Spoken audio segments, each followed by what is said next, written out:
I'm off a little bit today, but welcome to the Mama Genius Hub. We got another wonderful, actually two speakers coming up for you right now, a married couple, Meredith and Craig, who are going to give us a cheat code on how to have a thriving marriage, how we bring relationships together. Aren't we all looking for that a little bit in our lives of how do we bring those connections? Because that's what life is all about, the connections we have and the passion that we feel inside of us. So they're going to help us bring that together. So let's go ahead and get started. Welcome to Mama Genius Hub podcast, where we support moms with big dreams from entrepreneurship to personal aspirations. I'm your host, Michelle DeKaiser, and I'm here to help you unlock your potential in all areas of life. Join us as we explore strategies for thriving in motherhood while pursuing the dreams, the key to actually unlocking your genius. Subscribe now and embark on a journey to realize your fullest potential. Hey everyone, Meredith and Craig left their 9-to-5 corporate grind to become full-time entrepreneurs in order to be intentional about building a life that they loved, instead of just one they grew up believing they were destined for. Their marriage is the foundation for everything that builds in their lives, and they believe a thriving marriage is a cheat code for leveling up every other area of your life, your parenting, your business, anything. We're going to go dive into that cheat code today. They help others live their dream life, and that starts with having a rock solid foundation, a relationship where you don't have to spend valuable time and energy constantly repairing it. They love helping others get that part of life exactly where they've always wanted to, and so they can crush the rest of their lives. Let's bring Meredith and Craig up to the stage.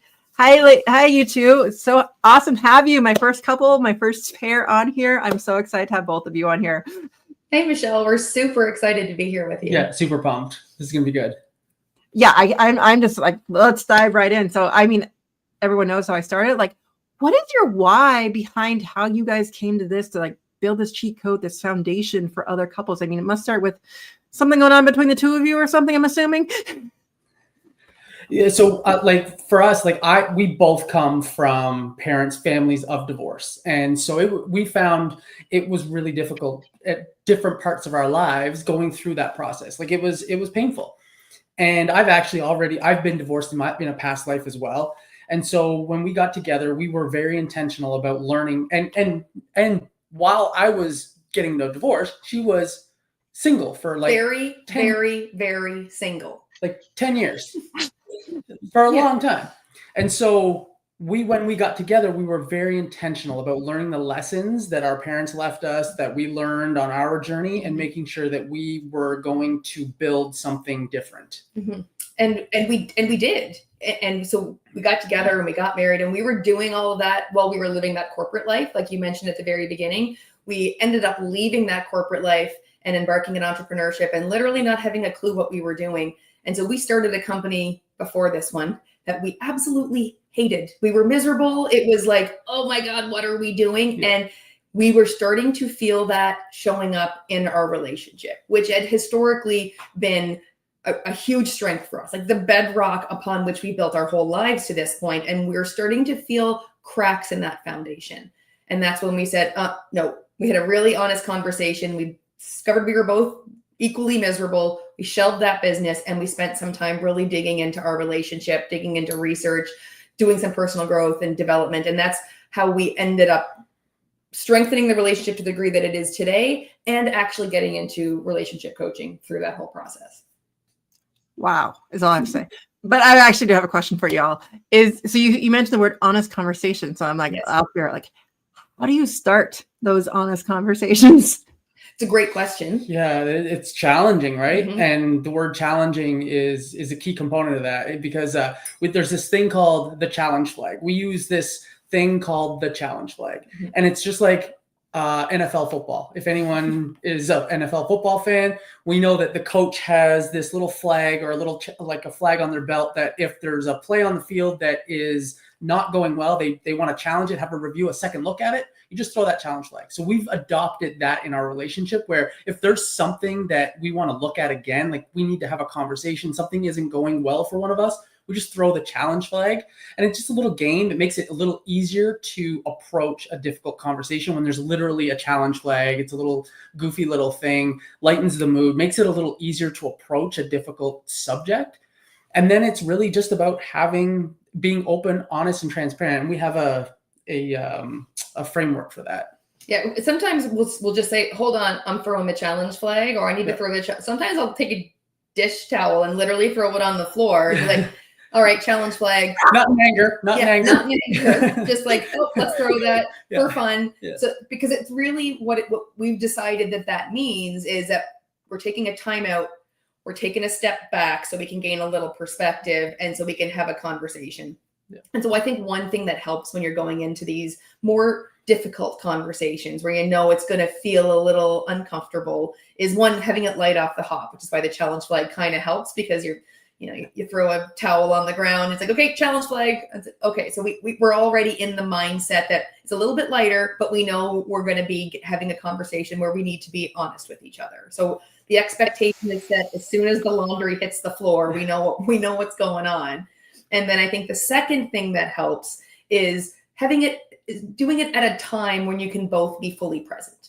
I think a lot of times when we go into these difficult conversations, we're starting the conversation because we've gotten to a point where we just have to have the conversation, right? We're so frustrated, we're so at our wits' end that we just, the point of discomfort in what you're feeling has overcome the discomfort of that potential conversation. So I'm just going to start talking. And sometimes the other person isn't quite there yet. They're finishing an email, or they've got something they got to get finished up before they can fully engage in that conversation. And so it's also being a little bit aware of, I'm throwing the challenge flag either at the right time when we can both be fully engaged in the conversation, or I'm throwing the challenge flag so that tonight after supper, when we're both, we can sit down and have this conversation together, and then we can prepare for it. Because I think sometimes the timing isn't great, and that exacerbates the frustration of the person who wants to have that conversation, that you don't even want to have this conversation. You're not paying attention to me. And we got to give the other person a minute to catch up to where we are. So would you recommend, like, when you say like what the conversation is about, that we're going to continue later, or you just throw the challenge flag, or what are some, like, because I mean, like, setting up the timing, like, obviously, is it a mutually agreed upon time that you're going to go into this, or what are some suggestions you have for us? Great tactical questions. And so the challenge flag can either be in the moment, if it works for both of you. Challenge flag, can we have this conversation now? Or do you want to have this conversation, this evening? For most people, kids are in bed, work is done, like a time when you can both be fully present. And so I think it's just as simple as that question. Can we have this conversation now? Or would you rather have it when we put the kids to bed after supper tonight? I think one of the things that creates even more distance is when we're not willing to engage or even address the issue that's been brought forward. Like, oh no, I'm not talking about that. That's going to create even more distance. So it's not about not ever talking about it. It's just, now's not the right time, but maybe at 7:00 tonight, when I'm done my work and we've got the kids to bed or whatever it is, that's when we can do it. So it's just agreeing on a time in the next, let's not put it off too long, because the longer it goes, the worse it gets. So like in the not too distant future, when can we get together and have this conversation? And sometimes that also, if it's not that evening because someone's working or someone's got a deadline, or there's life happens and we have to work around that. It might mean setting the alarm a little bit earlier tomorrow, getting up and having your coffee together and having this conversation when you're both fresh. And so it's about finding that right time. And to your point, trying to do it within about a 24-hour period of time. And the other key piece to that is when you're kicking that conversation off, is using the first person, like I statements, like, this is how this is impacting me. This is how I feel about this. This is, specifically what I want to address and what I want to get to the outcome to be, like being really, really specific and speaking from your own perspective. Because the first thing that sometimes happens that drives your partner, your spouse, the other person in the relationship further away is the generalities, the big hyperbole of, you never do this, I always do. Like, the big generalities are what tends to elevate the emotion, as opposed to taking the emotion out of it and speaking in that really first person, that this happened, or this is what's going on, and this is how it's impacting me, and this is what I was hoping we could talk about, and how we might be able to bring this to resolution. Like, getting clear on what you want the outcome to be from your perspective, using I statements and being super specific and avoiding those generalities like the plague. And that kind of helps keep the conversation on a steady emotional level, as opposed to each of you ratcheting it up because I always do this, but you never do this. And then the next person talks and the next person talks. And so keeping it specific and speaking from your own perspective only is really helpful. I love that so much. I know you guys have a cheat code framework, and we'll get to that when we come back in just a moment. Attention mompreneurs. Do you feel like you're constantly juggling the responsibilities without a moment to yourself? It's time to pause and reflect with our Mama Genius quiz. Tailored for busy mamas like you, this quiz will help you identify what's blocking your path and inspire you to harness your unique strengths. Transform how you manage life and business, find your rhythm, and ignite your joy. Visit mamageniushub.com today to discover your Mama Genius. Again, that's mamageniushub.com. And we're back. So I really, really want to dive into your cheat code because I know you have your framework and how things works. You were frozen for a second. You're back. Yay. And so I'll just kind of throw it over to you. I don't really know how the framework works or what. So I want to, however you want to take that question to guide the audience, I throw it to you too. Sure.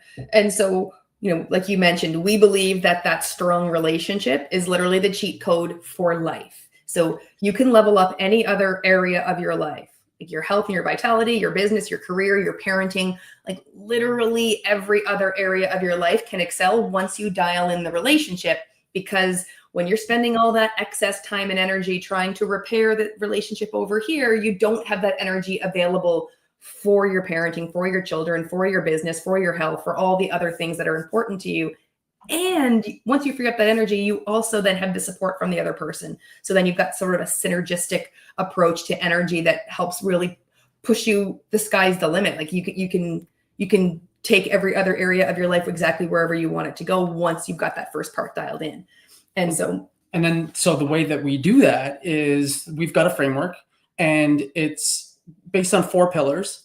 And the first pillar is making sure that we take care of the commitment to yourself, because the one relationship you have in this life from start to finish is the one with yourself. And so we need to make sure that that relationship is humming along exactly as we need it to in order to expand and make sure all the other areas are doing as well or better. So it's really about taking care of yourself. So that's the first commitment. It's the commitment to yourself. Then the second one is the commitment, obviously, to the relationship, because you're in this together. You're a team. There's 2 people. So it's focusing on the communication, the intimacy, rebuilding trust, making sure that connection is there. And then the third pillar is commitment to fun, which I think is the most underrated of all of them, because as life gets busy, like life does get busy. There's no one who exists on this planet who is not busy with their life. And when we get busy, the first thing that goes is fun. We don't have time for fun once we're in the throes of living life. But if you think about it, when you're having fun with someone, the communication feels easy, the connection feels strong, the trust is there. Like all of the other critical pieces of a strong relationship work when there's fun. Plus, fun makes you want to do stuff. Like if things aren't fun, you don't want to do it. So if it's not fun, you're not going to want to do it. So you can keep the fun in it. The rest of it becomes easy. Fun is literally the foundation for the rest of the relationship stuff. And we lose that first all the time. And then go ahead. Before we get to the fourth one, I'm laughing at that one because I was actually just in a speakers, what we call women's circle, with some of the speakers from the hub. And I admitted I needed more fun in my life. And it was funny just because you said that. It's so true, because when you're out there just doing those things and like you're just like you feel that overwhelm and that pressure builds up more when you don't have a way to have some fun and release it. And so having fun with the kids, having fun with your spouse, those types of things. And one of the speakers she was like, I really believe that we can send energy to the people. And she's like, I'm going to put a timer and I'm going to send you some thoughts to have some fun. And it was such a beautiful moment of connection and stuff. But it was just that idea of us like just really getting back into that inner child and really releasing, and fun is that key. And so I just had to throw that out there because I truly was like, yes. We're very aligned right now.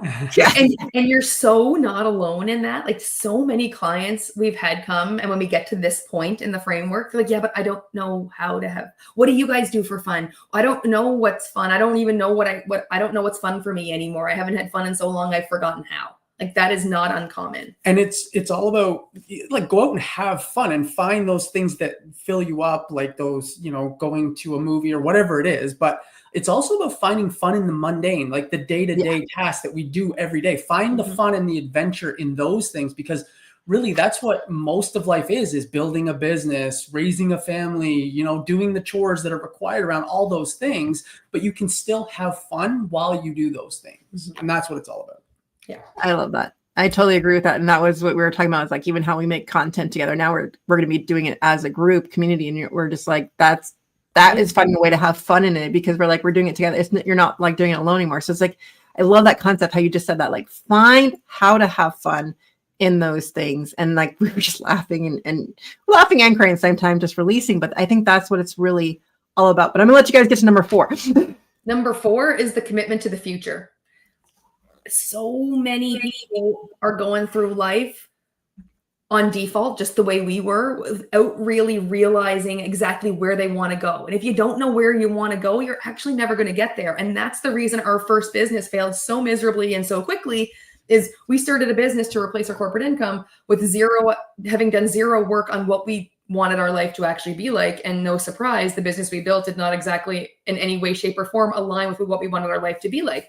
And so we finally took a step back and did that work to find our North Star. Like what's his dream life? What's my dream life? And what's our combined, like our shared common vision for the future? And once you have that shared common vision, that becomes the North Star of your life. And every action or decision either takes you closer or takes you further away from that North Star.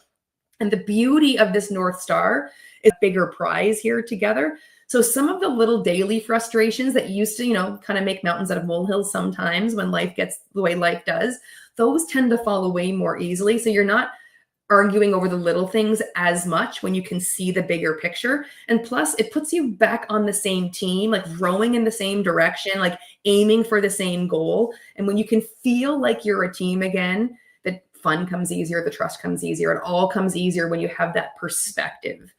And then the one thing that wraps all those 4 commitments in place is the mindset you have going into it. And we grew up believing, as I'm sure a lot of people did, that a good marriage is 50-50.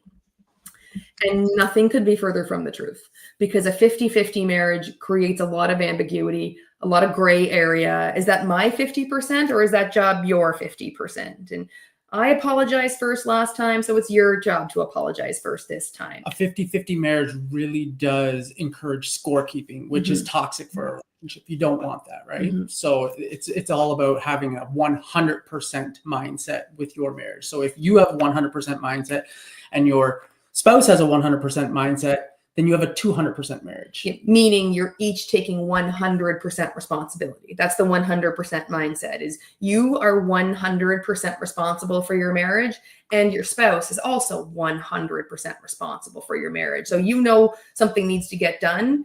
If you're 100% responsible, you will do it. And then if something's not working, you'll take responsibility for what's not working and have that conversation.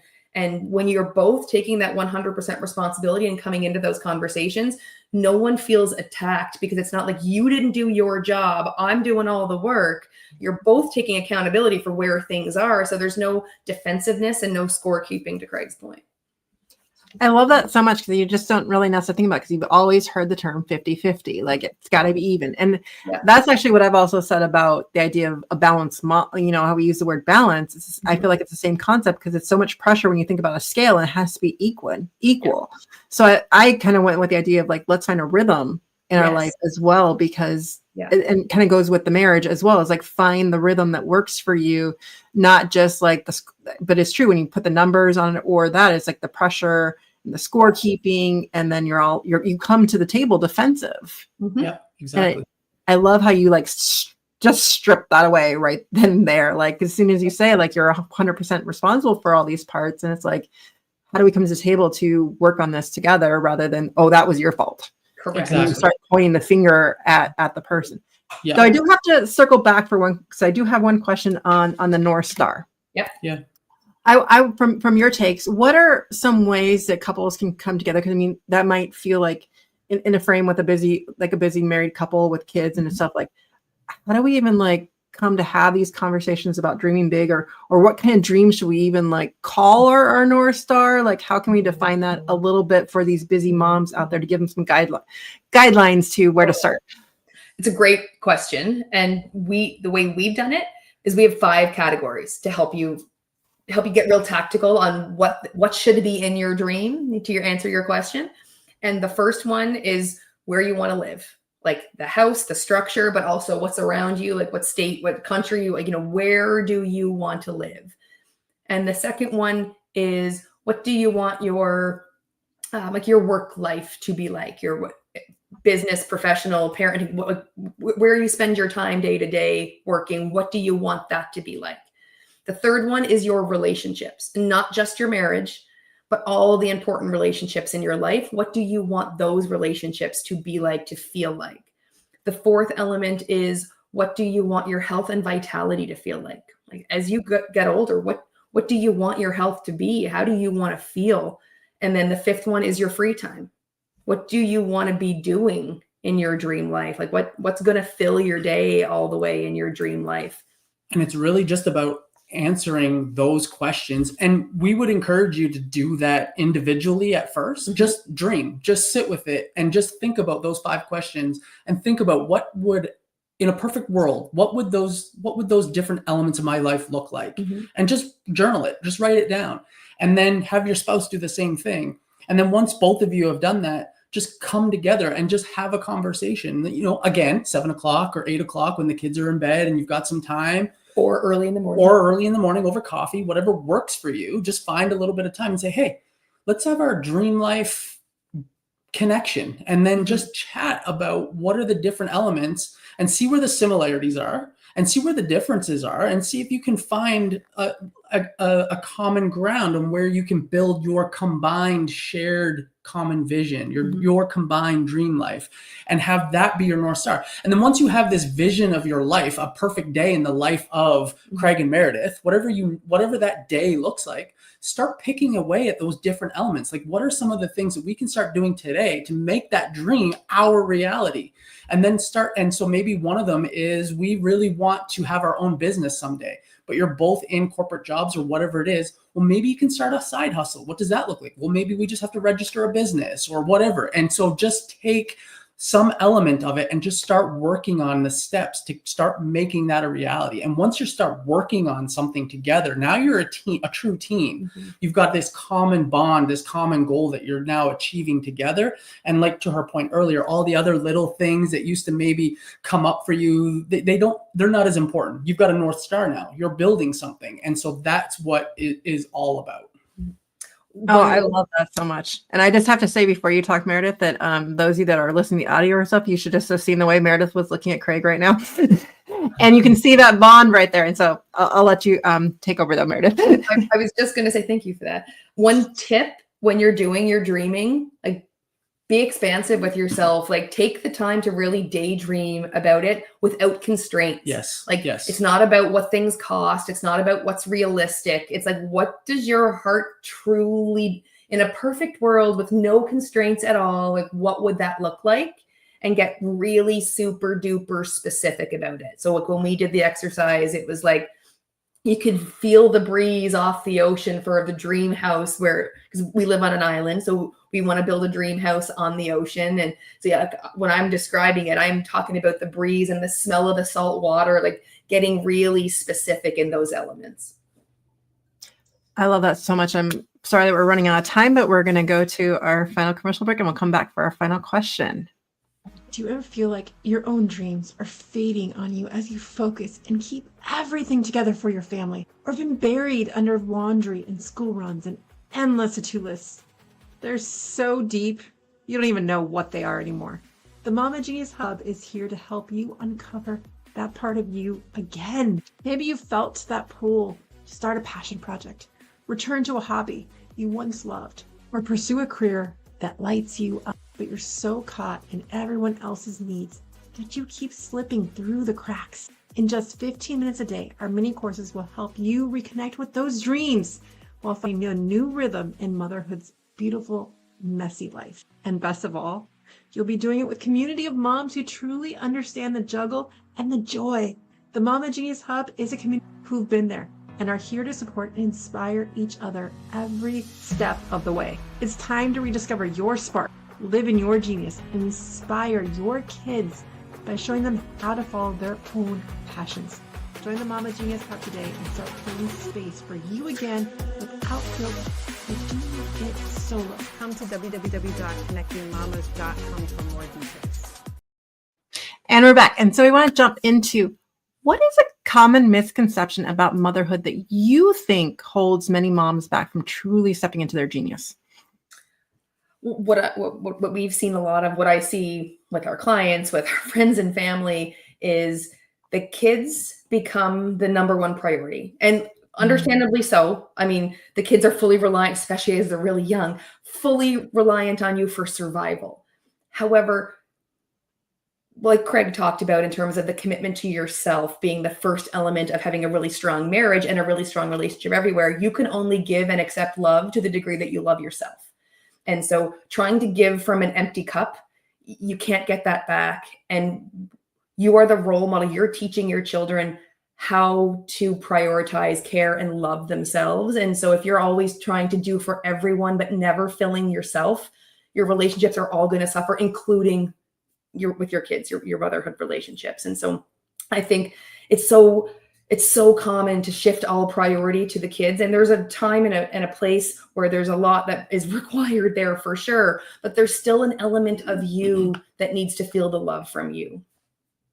Oh, do you want to add anything, Craig? Or Obviously, I 100% agree with everything Meredith just said. And I would also add that, the kids, understandably, the kids are a major priority because, to her point, they need you for survival and safety and all of that.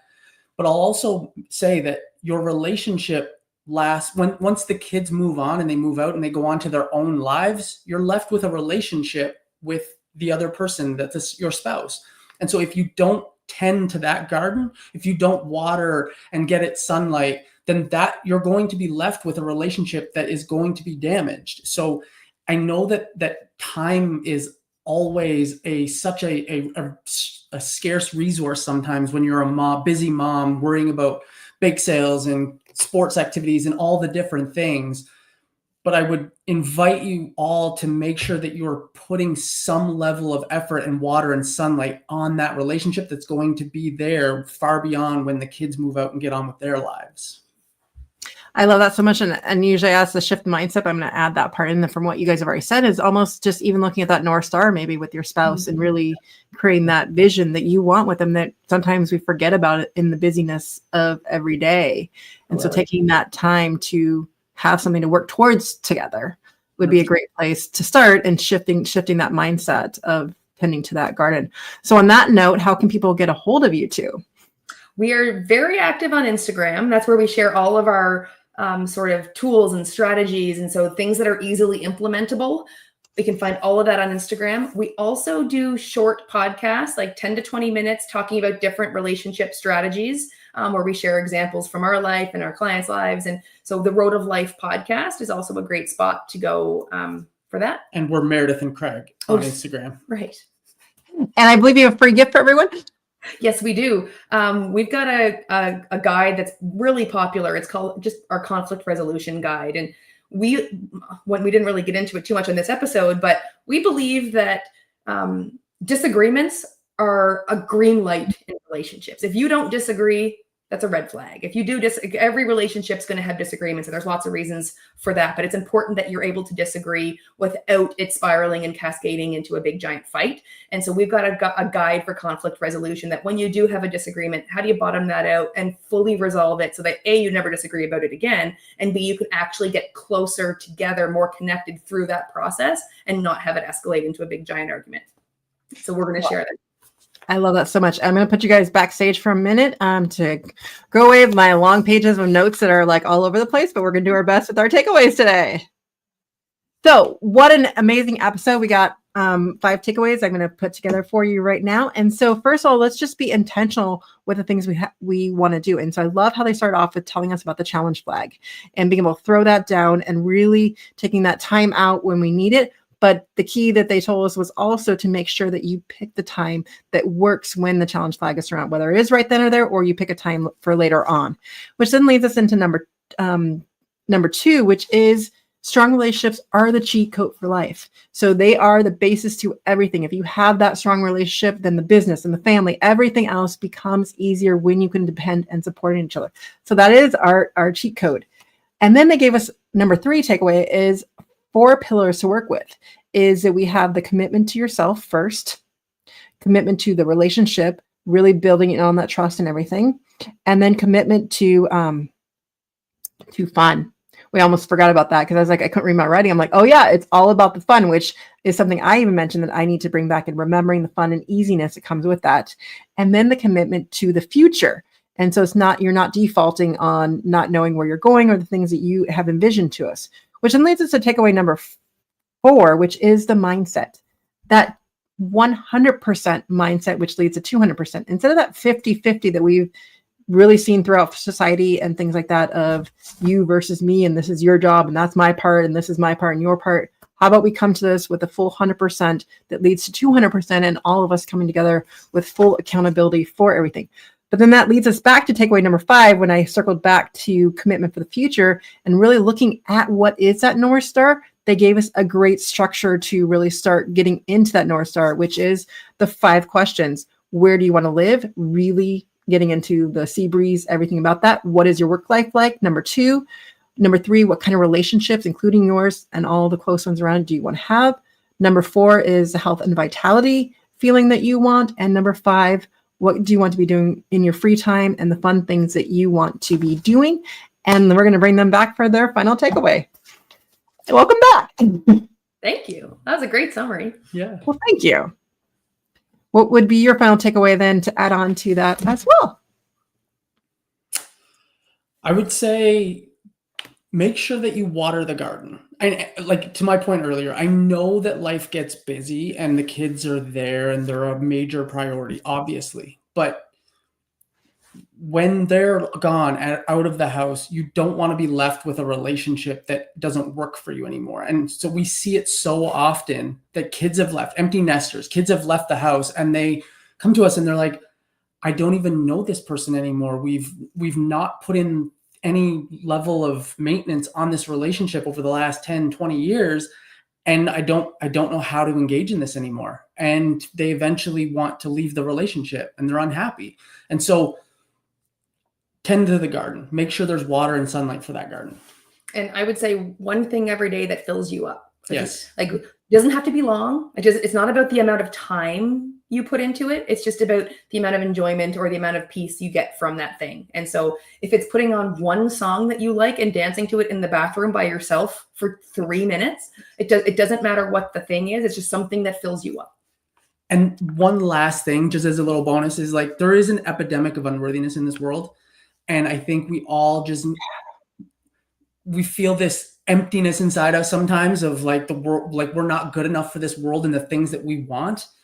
And I would just say that you are worthy. There's just some things that we need to do to unlearn some of the things that we were taught as we grew up. And you are worthy of the dreams you want. You are worthy of that marriage. You are worthy of that dream life that you're going to dream of and think of with your spouse. You're worthy of all of that.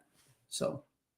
Well, I just want to thank both of you so much for coming on today. And I think I just want to end with let's have some more fun in our lives. And I think you guys are inspiring us to do so. And so thank you all. And we'll see you on the next episode.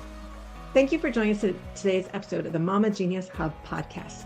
If you found value in our conversation, please share this episode with another mama who might benefit. Sharing helps us build a supportive community and reach out to more mamas like you. After all, it's more fun when we do motherhood together. Until next time, stay motivated and continue to pursue your dreams as you shine in your genius.